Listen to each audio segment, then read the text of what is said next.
Welcome to Light Over Heat with Professor David Yamani. This week's video is a recording of the book talk that I gave at the Davie County Public Library about Gun Curious. Now, if you saw the book talk that I gave at the Book House in Winston-Salem, this will be pretty similar, although I read some additional parts of the book because a lot of the story of my becoming a gun owner in the early days of my gun owning career took place here in Mocksville in Davie County, and of course Sandy, who played such an important role, is from Mocksville. So this was an awesome event in my adopted hometown of Mocksville, North Carolina. It was a great turnout, so please enjoy the talk. If I bring you some value in doing this sort of work, like and share the work so that others can find out about it.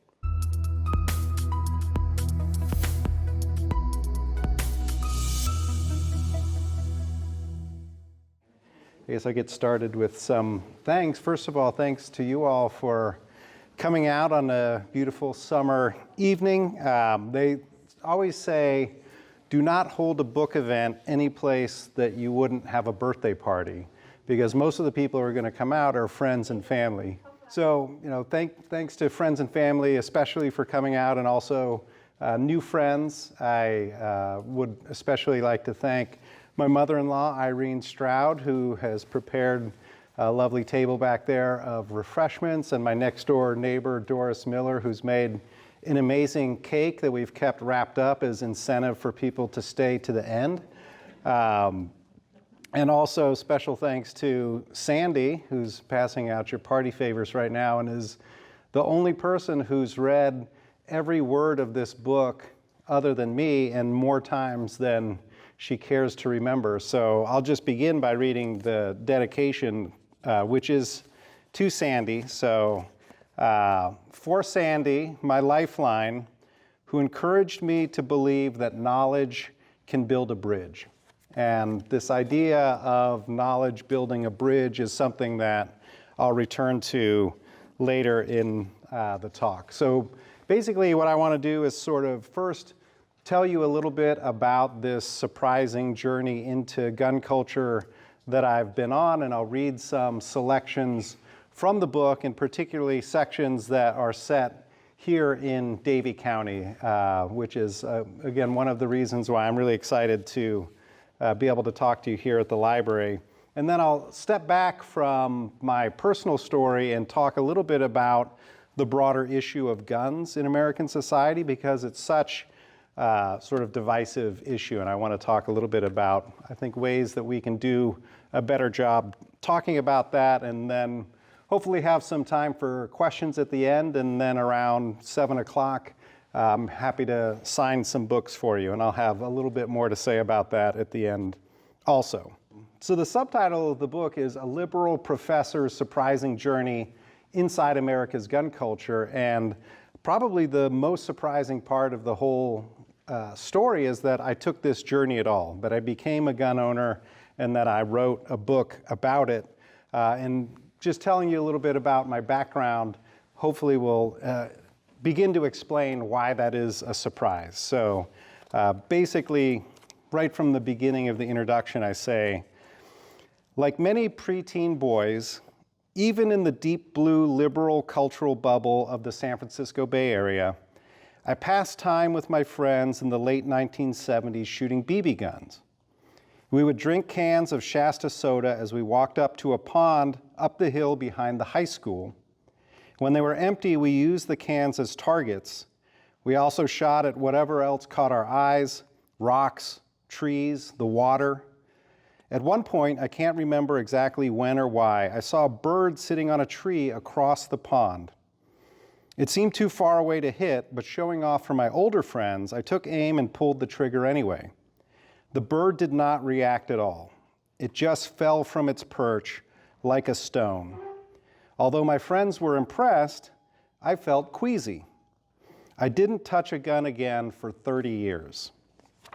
And that was made a lot easier to staying away from guns because of where I was from. The California in general, and the San Francisco Bay Area in particular, which is not the most gun-friendly culture of all the cultures in the United States.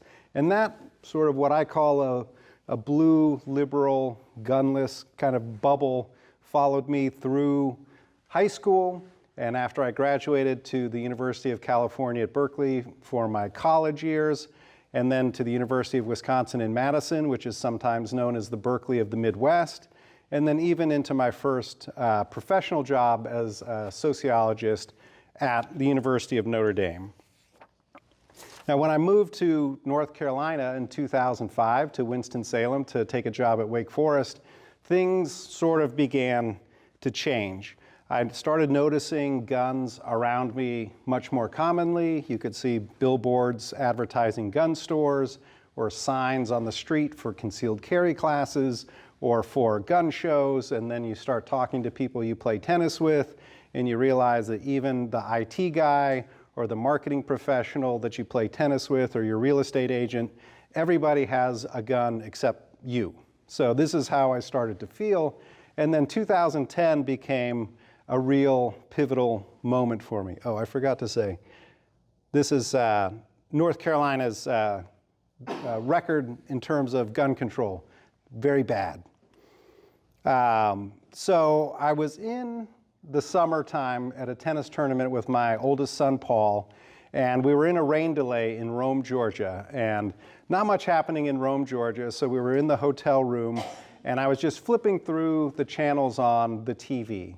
I didn't have cable at home at the time, so I was excited to see what was going on cable TV at the time, and I stumbled across this show called Top Shot. Anybody here watch Top Shot? Okay, just a few folks. So it's basically, the idea is it's Survivor except shooting guns on high-speed video.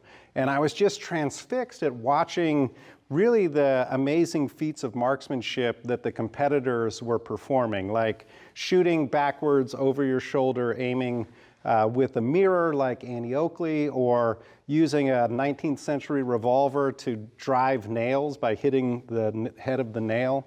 And it didn't really make me think, oh, I really want to get a gun and start shooting, but it did sort of plant a seed in my mind that, hey, this is something that happens with guns that I don't really hear about on the news, right? Then what you hear about on the news are the bad things that happen with guns. So it just sort of planted a seed of the reality of guns, along with, again, all of those people in North Carolina that I was meeting who were gun owners, who were, very much out of my own area of experience.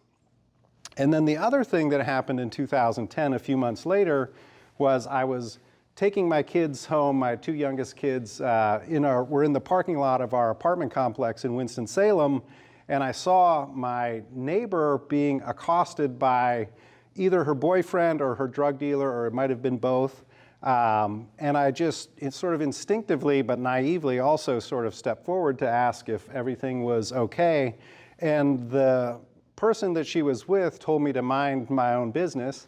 But he had a look in his eye that was really the first time in my life where I saw someone who I thought would legitimately do violence against me. And I had my kids with me, and I had no other plan other than just to ask if my neighbor was okay.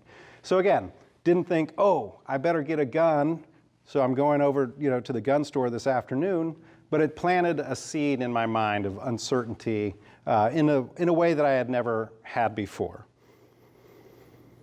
So flash forward a couple more months from there, and let me read another passage here that talks about some characters that you might be familiar with.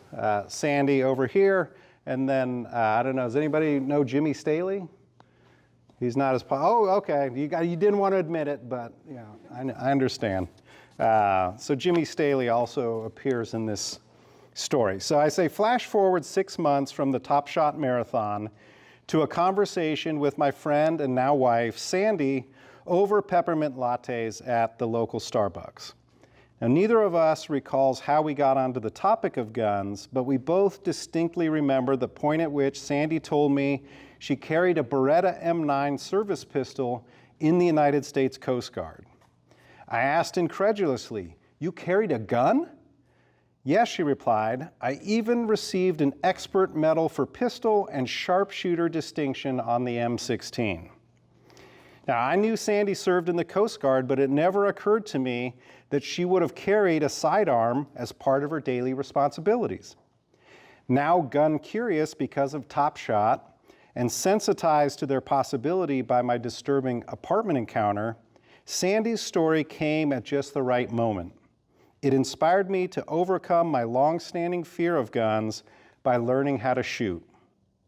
Sandy paved the way for this by calling her Davie County High School classmate, Jimmy Staley, a gun trainer for the North Carolina Highway Patrol. Jimmy invited us to his nearby farm for a shooting lesson. He loaded a magazine with 9mm cartridges, inserted it into his Sig Sauer P226 pistol, and handed the gun to me. Fully loaded with 15 rounds of ammunition, it felt heavier than the 2.5 pounds it weighed. Jimmy showed me the proper way to grip the SIG and said, "Go ahead." In January 2011, as a 42-year-old, I shot a real gun for the first time. Nothing I had seen on TV or in the movies prepared me for the shock of an explosion literally an arm's length from my face. My eyes instinctively closed and my ears rang from the gun's 160 decibels, more than twice as loud as a jet engine taking off. Although I was able to absorb some of the impact of the recoil with my arms and body, the muzzle still flew upwards by at least 45 degrees, giving me the sense that it was going to fly out of my hands. Anxiety prevented me from storing more memories of that precise moment, but I know that I missed the target entirely. As I shot my way through the first magazine, Jimmy would suggest small adjustments to my grip or stance or sight alignment. With his coaching, I walked each consecutive shot closer to the bullseye. At the end of our session, Jimmy said, "You did all right." Expecting to be frightened, I instead had fun and felt challenged. The experience was not unlike golfing. You can have fun golfing even if you're not a good golfer, and getting better at golf, or even just making a couple of good shots during an entire round, is enough to bring you back. Getting into guns was most assuredly not my intention that day, but I was hooked after shooting fewer than 50 rounds. Now, I was surprised at the experience, but as I got into gun ownership and gun culture over the years, I came to realize that my experience is not very uncommon. There's a saying, some of you may have heard, that there's no such thing as an anti-gun gun range. And I experienced this later when I would take students from Wake Forest to the range. As you can see there on the right, student, it was her first time ever shooting a gun. And on the left, my youngest son, Mark's foreign exchange student from Argentina, also took to the range and had a very good time. My sister and brother-in-law visited a few weeks ago from California. She had never shot a gun before, and we're trying to think of things to do, and she said, "Can we go to the range?" I said, "Of course, it's right around the corner from our house." And you know, she had a good time also shooting a gun for the first time. And my experience shooting, that first experience really made me realize how important or transformational shooting a gun for the first time can be. And so for this class I teach at Wake Forest called The Sociology of Guns, before we ever meet on campus, the first thing that we do is we go out to the range, and students are given the opportunity but aren't required to shoot a .22 pistol, a 9mm pistol, and an AR style rifle. And in recent years, all of the about 16 students in the class have taken that opportunity, right? And not all of them end up thinking, wow, that was so much fun, I need to do that again. But at least they have a sort of experiential understanding of why other people might like to shoot guns, and that really becomes an important part of the class. So this first experience really set me on the path of a 12-year journey that's culminated in this book. And the journey is very personal, as you can sort of get a sense from the stories I'm reading tonight, but it's also sociological. So as we get deeper into the book, which I won't cover tonight, to get more into the sociological observations about the place of guns in American society. But my perspective was certainly radically altered, and so let me just read a little bit about how my perspective on guns changed through my involvement. So I say, my involvement in gun culture has profoundly shifted my perspective on guns and gun owners. Several years into my transition to gun owner and gun studies scholar, I was a guest on my fellow North Carolinian Sean Sorrentino's gun blog Variety Cast, and Sean is pictured in the purple there on the left. So Sean and I discussed my background, projects, and my problems with academics' dominant approaches to studying guns. When he asked me at the end for my big takeaway, I said something that turned out to be more significant than I expected. The thing that has surprised me most about getting into gun culture these past 6 or 7 years, I said, is that gun owners are people too. If you just read the scholarly literature on guns, you would not know that. In the years since that podcast appearance, I have refined this perspective into somewhat of a motto: guns are normal, and normal people use guns. So when I say guns are normal and normal people use guns, I mean it in two senses. First, guns and gun ownership are common, widespread, and typical. And second, guns and gun ownership are not inherently associated with deviance or abnormalities. Now, the problem with this approach is normality is not newsworthy. It's not of concern to social scientists. It doesn't mobilize the interest of advocacy groups. It can even be hard for me to tell interesting stories about something that is in many ways so unremarkable.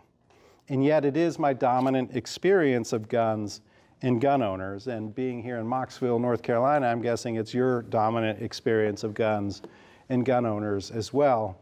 But it's sort of like the old saw that plane crashes, that's newsworthy. Plane lands safely, that's not newsworthy. And yet guns and gun owners are planes landing safely millions of times every day and every year in the United States. But let me just give another story, again, set here in Davie County, that gives a sense of what that normality looks like, or looked like, especially to me, as someone just getting involved in guns. And this is a story that has its origin when Sandy was working as the plant nurse at the Ingersoll Rand here in town. And because of that, we got invited to an invitation-only shooting event out on a farm here outside of Mocksville. So I say, in addition to being safe, firearms owners are in general very generous with their guns and ammo. This is especially true of firearms collectors who, like collectors of any material thing, are passionate about their guns. As a result, that morning, Sandy and I had the opportunity to try a World War II era carbine, a $3,500 modern semi-automatic rifle, and a .22 caliber AR style Plinkster. But the highlight of the event for many people was shooting the .50 caliber rifle. My fellow shooters and I had a hard time walking past the .50 cal without stopping and staring.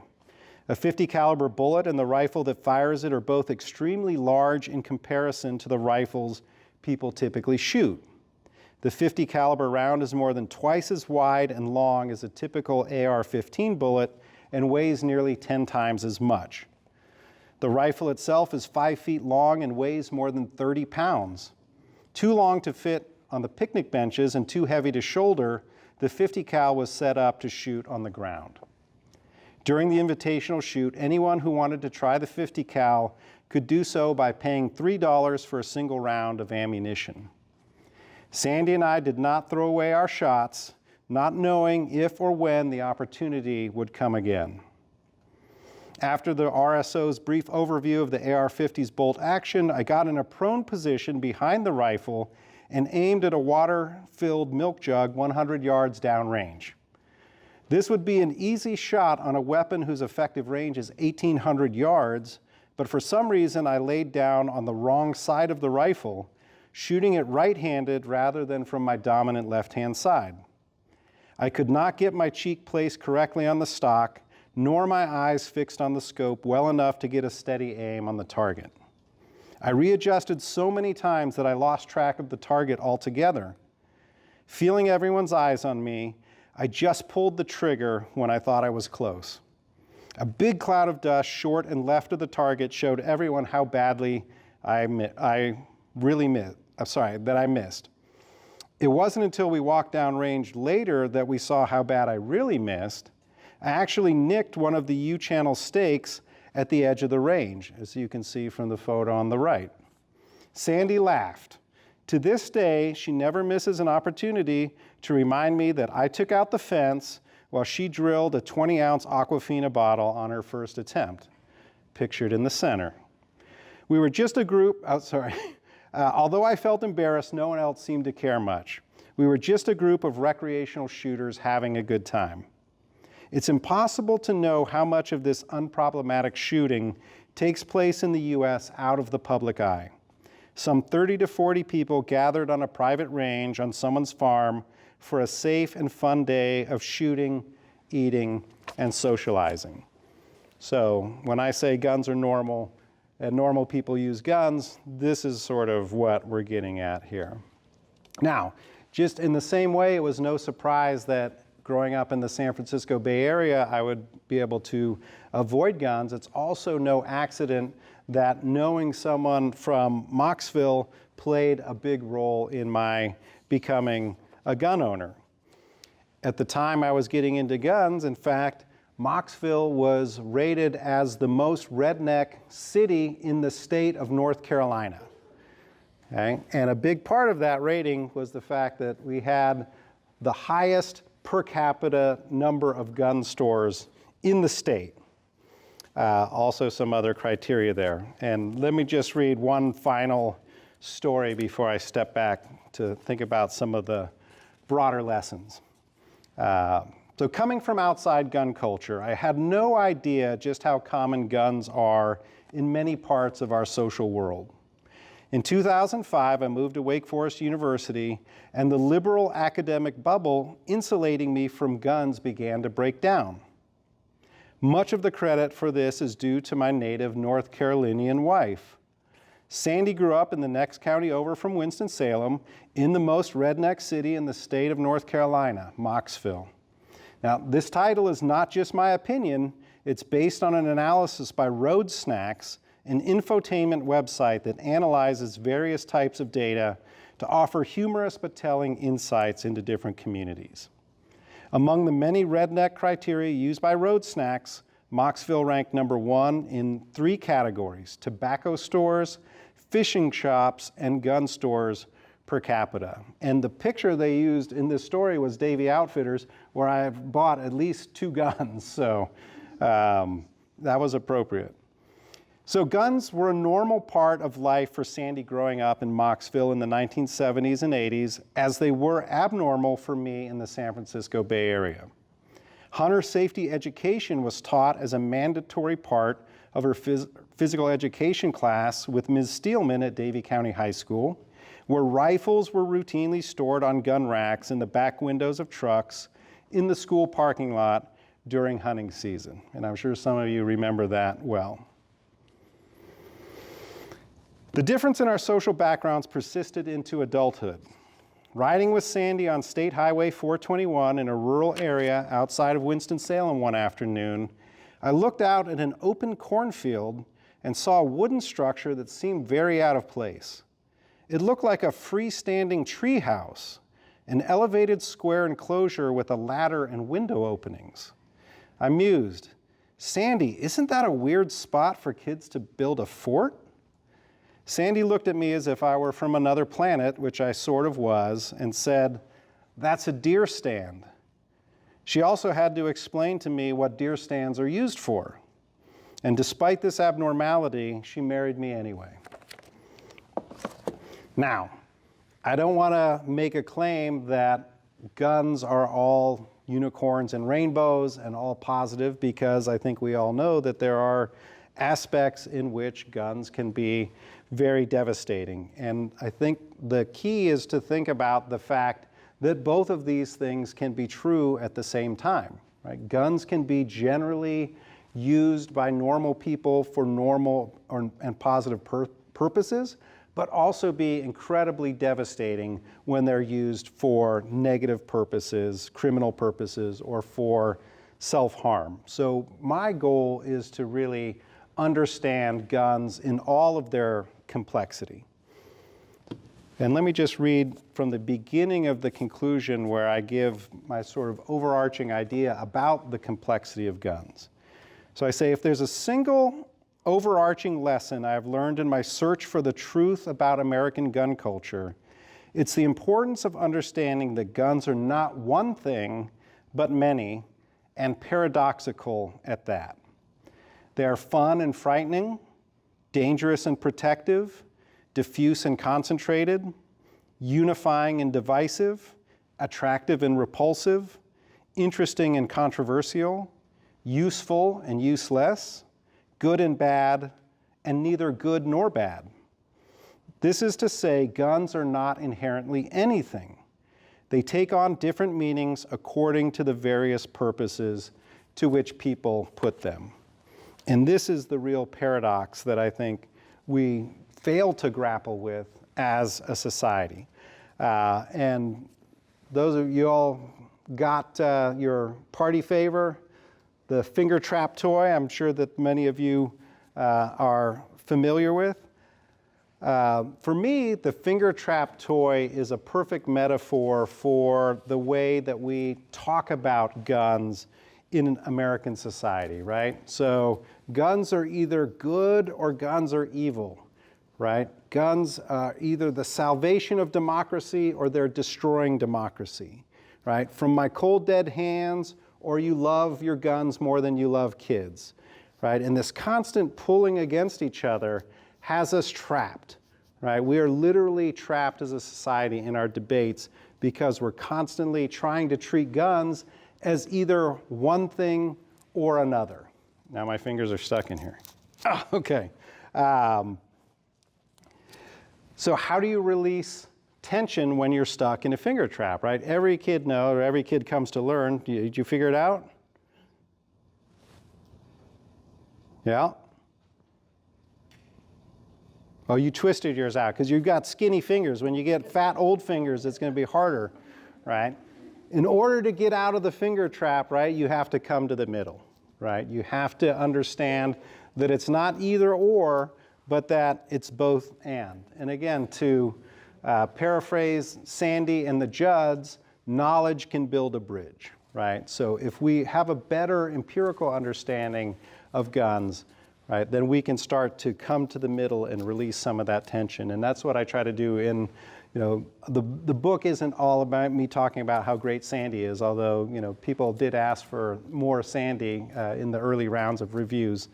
But we also need to seek a common ground, right? So if we think about coming to the middle as trying to find that common ground between us, right, again, that releases some of that tension and allows us to get out of this trap. So just by way of establishing that there is a lot of common ground, because it looks like we have a diverse group of people here, how many people are opposed to criminal gun violence? If you're opposed to criminal gun violence, please raise your hand. Okay, good. Almost everybody. I'm worried about you. Okay. How many people are in favor of gun safety? If you're in favor of gun safety, okay? Right, again, okay, good. Now it's your sister's the problem this time, okay? We all have a lot in common, right? Despite our political views, despite our demographic backgrounds, where we come from, right? That we all have the same goals. Now, we don't all agree on the means to getting to those goals, right? And that's okay. We have 340 million people in this country. It doesn't make sense for us to go in thinking we're all going to come to the same conclusions, right? That's part of what makes America great, is the diversity that we all bring, right? But the key, I think, is that as we seek a common ground, we release the tension. Where we disagree, if we can disagree in a civil manner, right, then we also release the tension, right? We're not pulling against each other and locking us in that trap. Now, I have started this small project called Let's Talk Guns. It's based on a project actually that the reporter Michelle Norris did, where she was called the Race Card Project, and she wanted to figure out ways to get people to talk about the issue of race, which, like guns, can be a very difficult issue for us to talk about. So she left literal postcards around the country when she traveled, and she asked people to send in their 6-word understanding of race, right? She said, tell your story of race in just 6 words, and people wrote them on the postcards and sent them in. It got to be a huge project. She has a book just out called Our Hidden Conversations.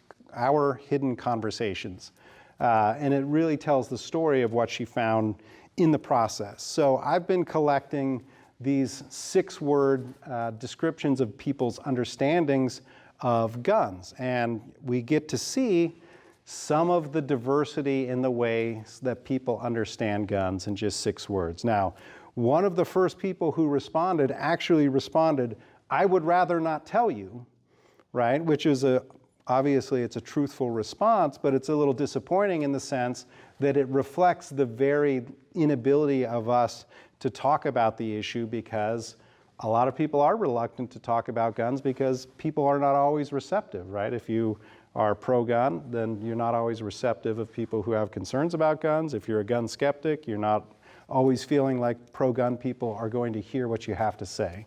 But other people had interesting responses. So the Zen is in the bang, right? And those of you who shoot a lot, especially if you're into precision shooting, you can appreciate what that means. A gun makes me a citizen, right? A very commonly held belief about guns in relation to basic civil rights or human rights. Legal right, but gun violence persists, right? So recognizing, again, that both things can be true. People can have gun rights, and we can also be concerned about public safety and mitigating gun violence. There's nothing that makes those things inherently opposed.